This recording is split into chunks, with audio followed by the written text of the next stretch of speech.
On Wednesday, November 12th, 2025, absolutely nothing happened. No news was reported across the entire globe, and everything was completely normal, and under no circumstances did Jeffrey Epstein claim in an email that Donald Trump was aware of his sex trafficking operation. More than 20,000 documents, and inside a trove of Epstein evidence, the allegation Donald Trump may know more than he previously admitted about Jeffrey Epstein's sex trafficking.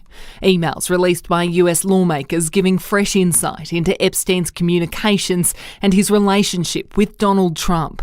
I know how dirty Donald is, wrote Epstein in 2018 as he discussed an opinion piece in the New York Times.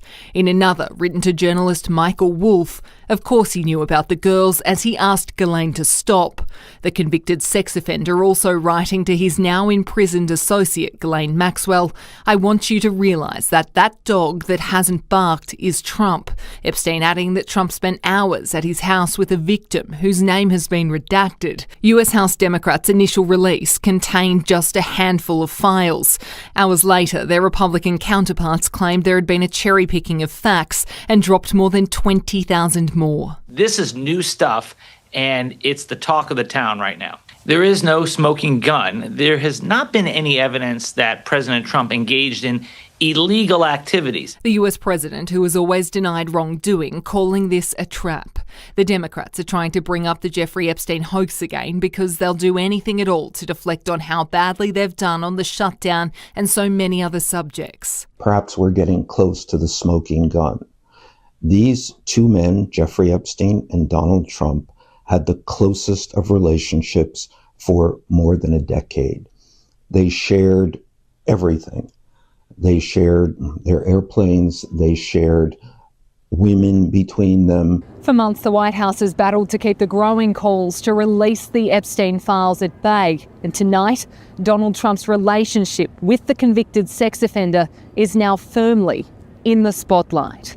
His own base feels like they've been played for fools. They feel like they were lied to, and that's where this could hurt him. Donald Trump once declared he would release the Epstein files if elected back to office. Now, inside the White House, the US president says it's all a hoax.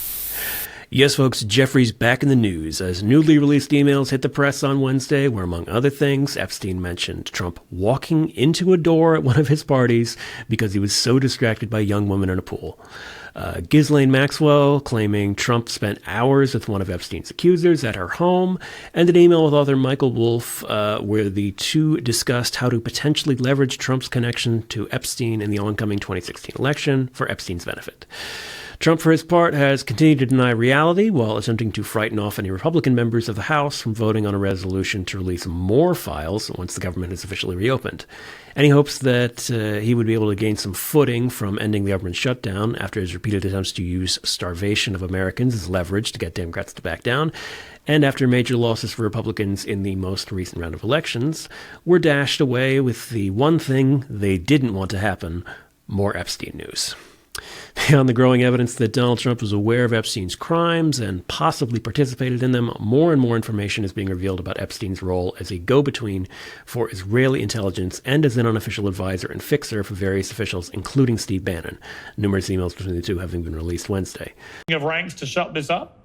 Yes, I do smell a rat. And I'd like to know why no one in the media is talking about the investigation, or the fact that there should have been an investigation into whether or not Jeffrey Epstein was working for a foreign intelligence service. He is a textbook example of an access agent. You're, like I said the last time I was on the show, Piers, you're not going to recruit Bill Clinton. You're not going to recruit Bill Gates. You're not going to recruit Alan Dershowitz.